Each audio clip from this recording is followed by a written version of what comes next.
Olá! Começa agora mais uma edição do programa Mosaico aqui no Unicruz Play. Para hoje, escolhemos um tema muito interessante. Como os relacionamentos afetuosos podem contribuir com a aprendizagem e a qualidade de vida dos acadêmicos do ensino superior. Relacionamentos afetivos, saúde mental e aprendizagem acadêmica. O que uma coisa tem a ver com a outra? Ficou curioso? Fica por aqui que depois da vinheta eu te apresento a minha convidada que vai abordar esse assunto.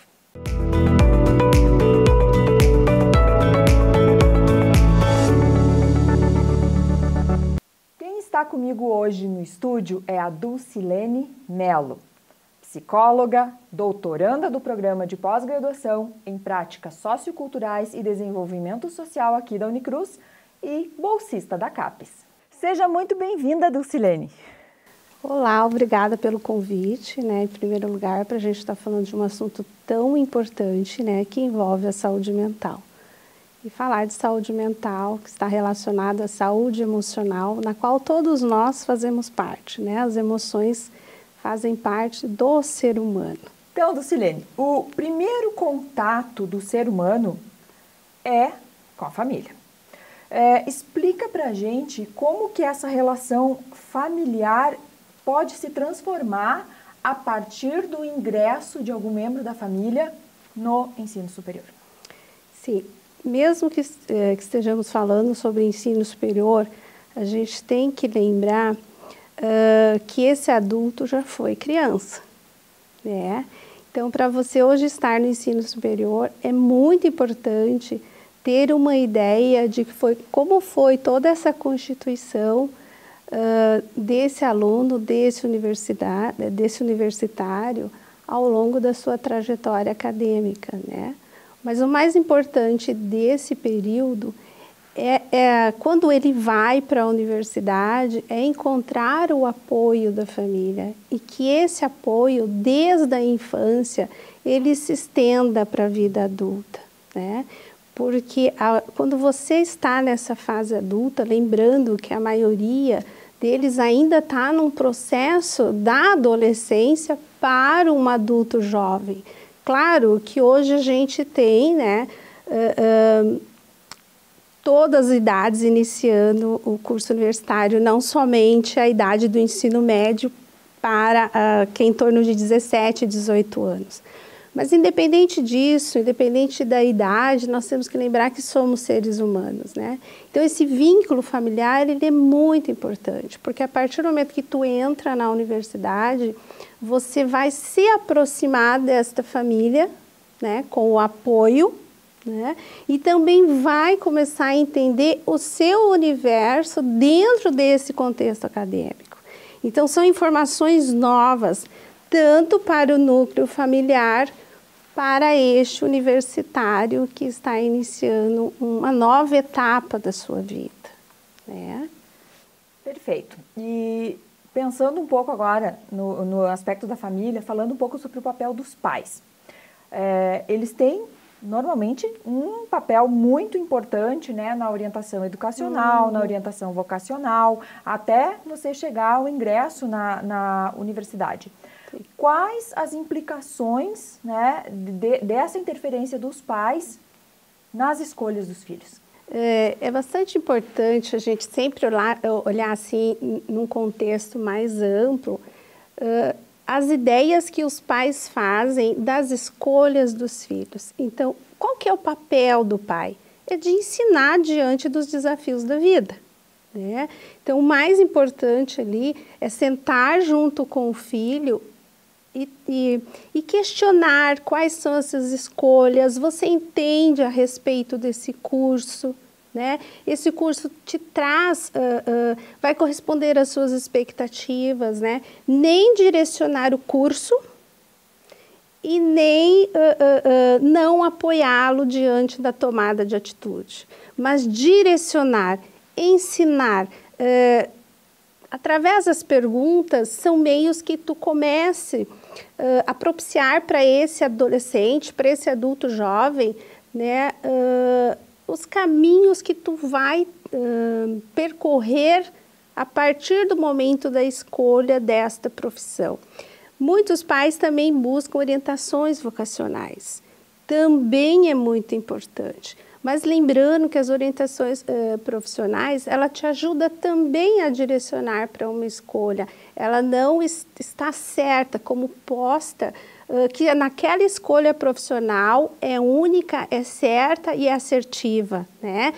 Que você não vai ter nenhum percalços. Não, a orientação vocacional, ela vai estar te ajudando como base para você entender aquela profissão que tu escolheu. Então, os pais, eles sempre têm o papel de ensinar os desafios para os filhos conforme as etapas da vida. E no ensino superior não muda isso, né? A gente vê muito, assim, dentro do meu contexto de formação de mais de 20 anos, atendendo crianças, adolescentes e jovens, que os pais, alguns determinam as carreiras, né, e outros deixam de apoiar porque o filho não aceitou a carreira. Então, você vê que foge, na realidade, daquele que é o papel do pai, que não é determinar, mas apoiar o filho, esclarecer sobre a profissão escolhida, porque a trajetória é dele. Então, a família, ela vem fortalecer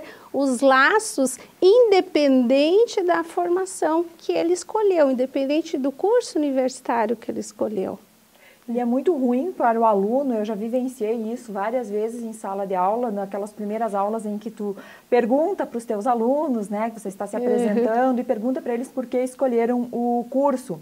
Sim. Muitas vezes eu já tive vários relatos dos alunos e que eles acabam falando, né, não às vezes diretamente, mas Sim. que eles estão fazendo aquele curso superior porque foi uma escolha dos pais, né? Foi uma escolha da família. E isso pode ser bastante prejudicial quando os pais projetam, né, um curso que eles gostariam e que talvez não fosse, né, do desejo dos filhos. Sim, o que a gente também percebe em cima de toda essa vivência, né, é que aí o filho diz assim, quando escolhem, né, dentro da expectativa dos pais, porque também não querem decepcioná-los em função de todo o investimento naquele período, né, é a frustração, né? E aí o pai, você tem a frustração por você estar vivenciando um curso que tu não gostaria, sente uma satisfação por estar de acordo com os pais, né? Mas aí entra num processo de crise, né, emocional. E aí nós temos todos os impactos, né, desse contexto do adoecimento emocional. E como resultado, nós temos um filho doente, esse sentido doente é entre aspas, porque ele está em desequilíbrio emocional, né? E nós temos uma família também participando daquele sofrimento do filho. Então, por isso que o ideal hoje, se a gente consegue dentro do contexto familiar, é estar junto com esse filho na escolha e estar junto com ele no universo acadêmico, porque você estar junto, você pode participar diante daqueles desafios que a vida vai se apresentar. Porque não é que você escolheu um curso que você queira fazer, que você não vai encontrar desafios. Os desafios, eles são importantes e eles vão se apresentando. Então, a família, ela vai trazer esse suporte conforme ele vai se apresentando. E dados estatísticos colocam que quando você faz aquilo que você gosta, não que tu não tenha algumas situações que não sejam tão prazerosas, mas a maioria são prazerosas, né? Você tem 100% das suas habilidades emocionais envolvidas.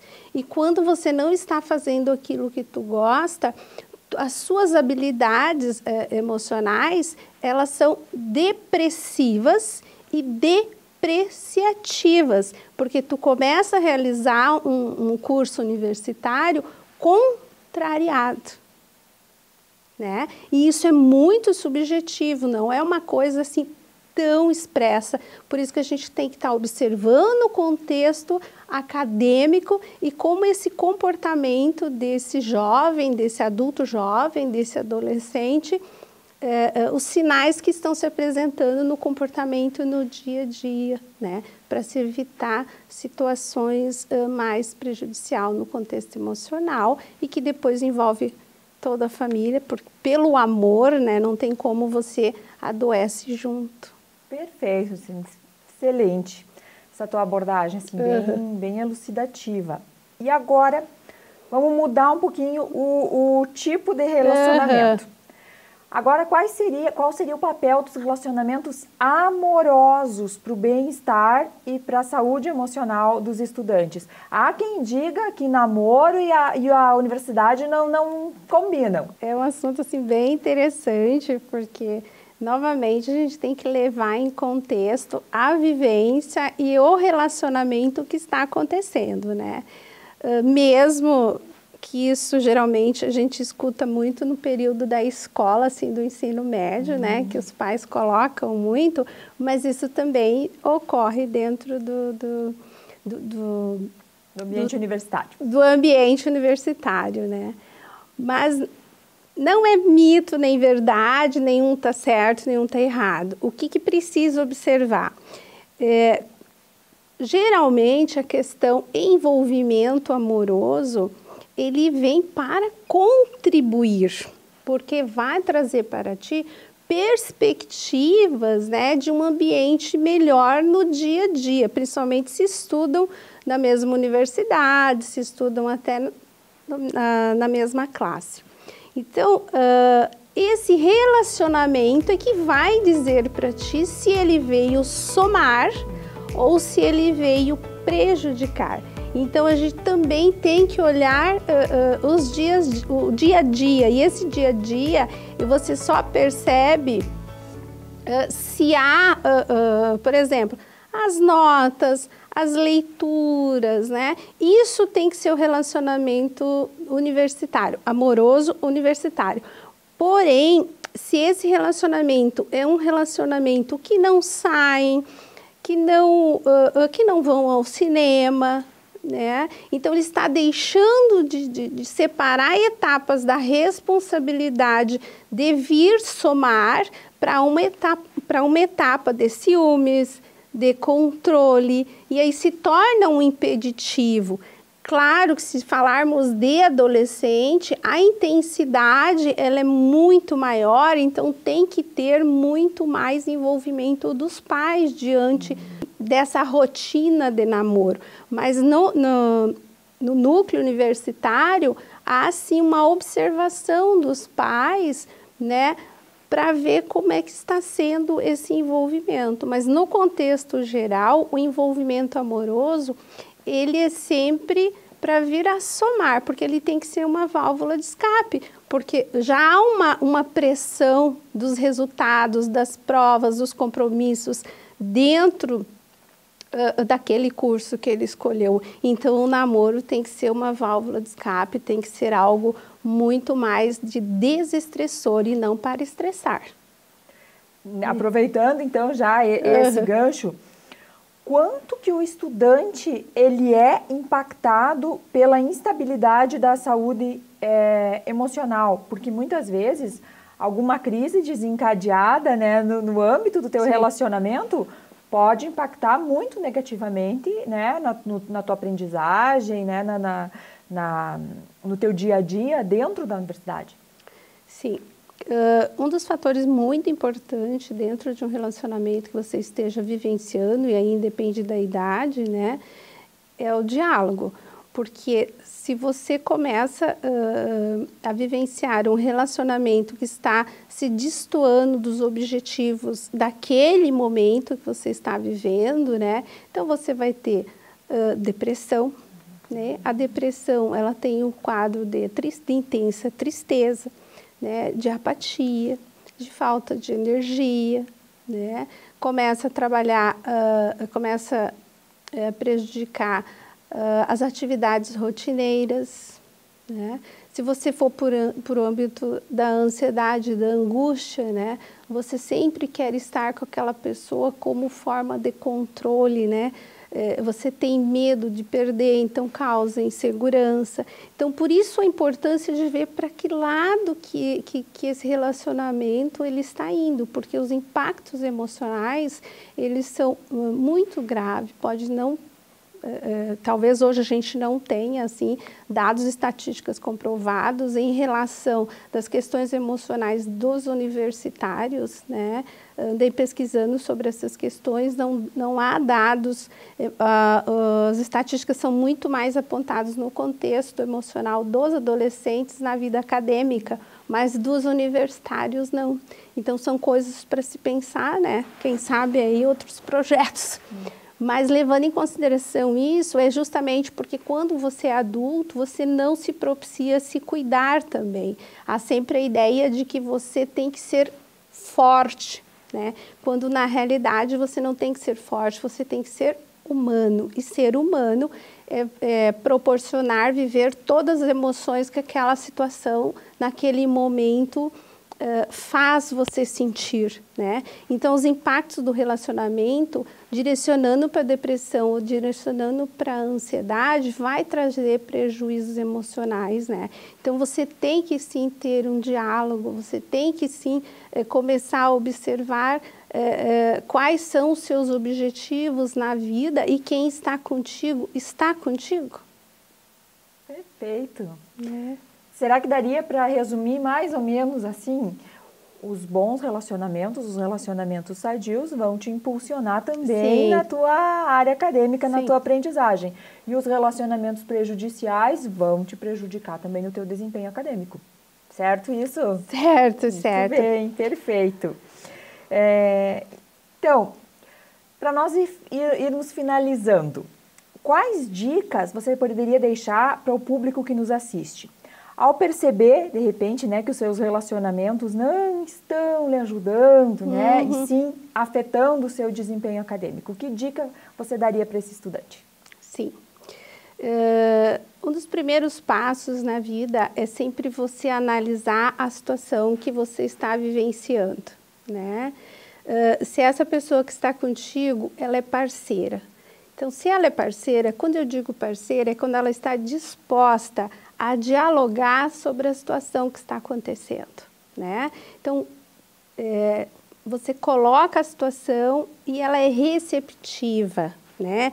Ela não é incisiva, ela não diz assim, não, isso não é problema meu, isso não é comigo, né? Então, você já começa a ver que caminho que você vai tomar, né? Porque você precisa direcionar a sua vida e nessa direção trazer essa pessoa contigo através do diálogo, né? Fazer uma programação acadêmica, trazer esta pessoa junto contigo e se ela for do universo acadêmico é melhor porque ela vai ter uma noção do que você passa dessas novas exigências, porque quando você está num contexto acadêmico, você tem a sua vida, você tem as suas questões pessoais e você começa a ter as questões do relacionamento e você começa a ter uma outra questão que é seguir a programação acadêmica, mas você pode trazer este relacionamento para a sua vida acadêmica de forma que ele pode interagir, de forma que ele pode estar contigo. Não é estudar por você, não é fazer os trabalhos por você,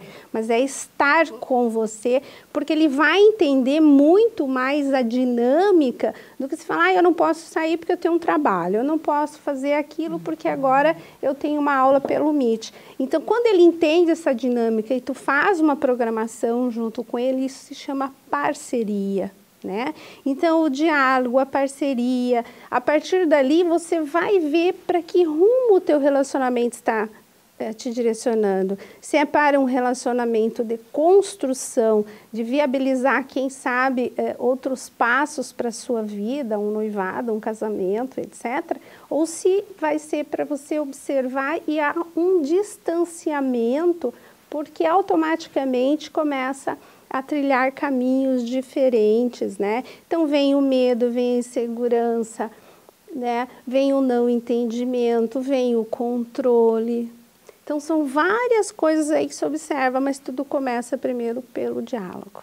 Sempre pelo diálogo, né? E não em cima de achismo, em cima do que eu acho, do que você acha, e não vão chegar a lugar nenhum. Então, quando sentam os dois juntos, caminham junto e tudo tende a ser progressivo. Perfeito, excelente, adorei o nosso bate-papo, Lucilene, muito obrigada pela tua participação. Eu ficaria aqui horas ainda conversando e explorando esse tema tão interessante. Adorei, muito obrigada. E adoro falar sobre o assunto, sobre saúde mental, porque de alguma forma isso está atrelado à nossa vida, às nossas atitudes, às nossas falas, aos nossos pensamentos, né? E isso faz com que haja mais coerência entre o que sentimos com aquilo que fazemos, né? Então é sempre muito importante falar sobre saúde mental e obrigada por esse espaço tão importante. O programa Mosaico de hoje fica por aqui. Nos vemos numa próxima edição. Até mais!